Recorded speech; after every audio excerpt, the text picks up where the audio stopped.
Hi, it's springtime in Melbourne and welcome to another Hockingstuart Monthly Market Update Report.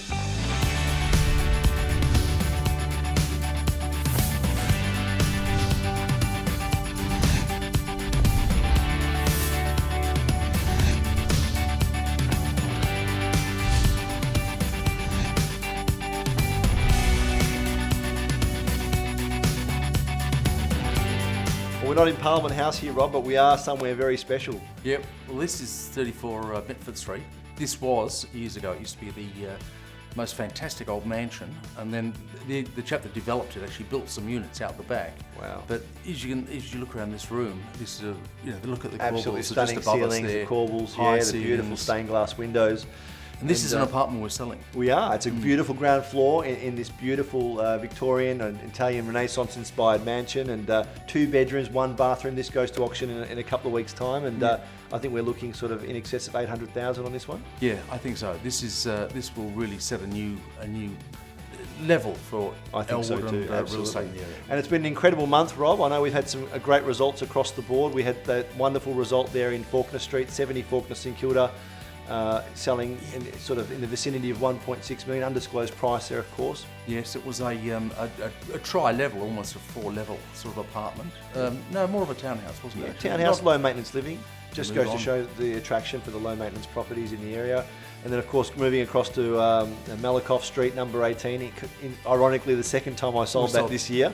Yeah. Story goes that Boys Town bought that for their home lottery.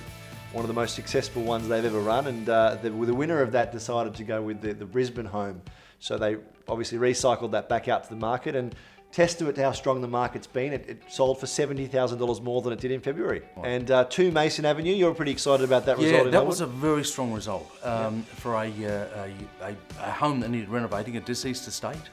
Everything on paper said it was a 1.3, 1.4, and it ended up selling what 1.6.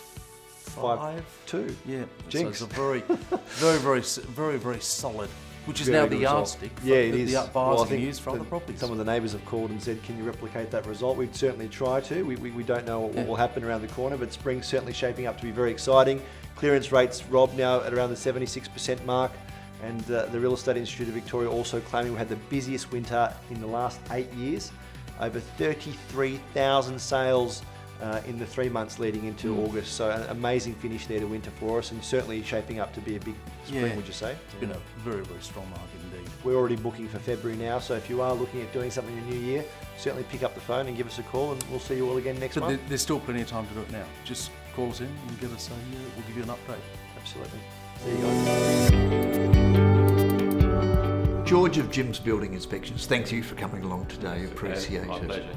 We've got a couple of quick questions for you today. The first being from one of our potential purchasers, and they've asked, is it important for a buyer to have a building and pest inspection?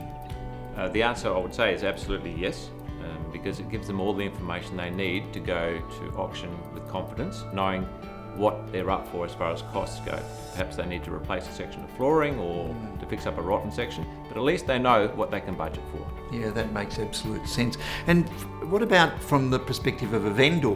Do they have an advantage in getting a building pest inspection? Absolutely, it cuts both ways.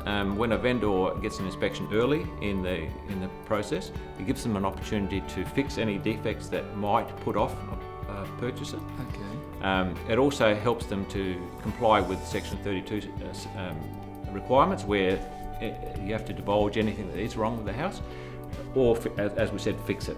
I understand. Yeah, so it cuts both ways, and it's an informed buyer at the end of the day that will buy confidently. Yeah, that makes sense, I think, and thank you very much, George, for joining us today. No worries. Well, Dan, Mina has actually dropped a line into our mailbag this week. She's got a 2-part question, if you like. I'd like you to answer the first part of it, and that is, her question is it too late to sell in the depths of spring, towards the end of spring? Okay, fantastic. So, Mina, great question.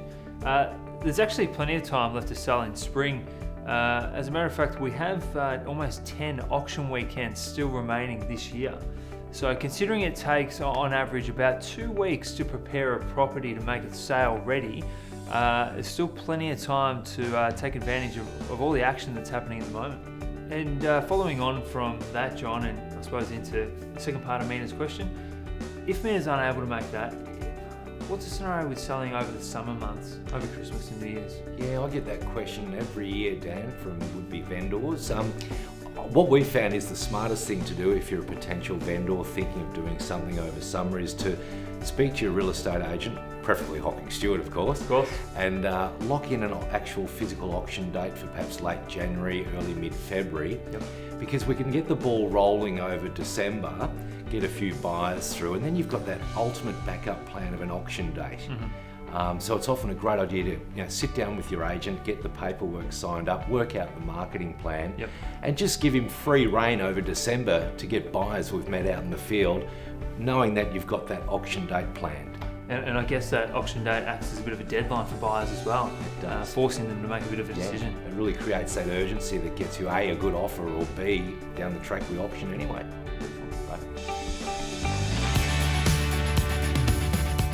Well, thanks for watching another Hocking Stuart St Kilda monthly market update. As usual, if you do have any questions, feel free to send us an email or simply post to our Facebook page. Also, with property prices in Melbourne increasing, now could be a great opportunity for you to learn the new value of your home. If you'd like to receive an obligation-free market appraisal of your property, please feel free to contact your local team on 9593 8733. We hope you have a great month ahead and find the property of your dreams. And remember, real estate is our world.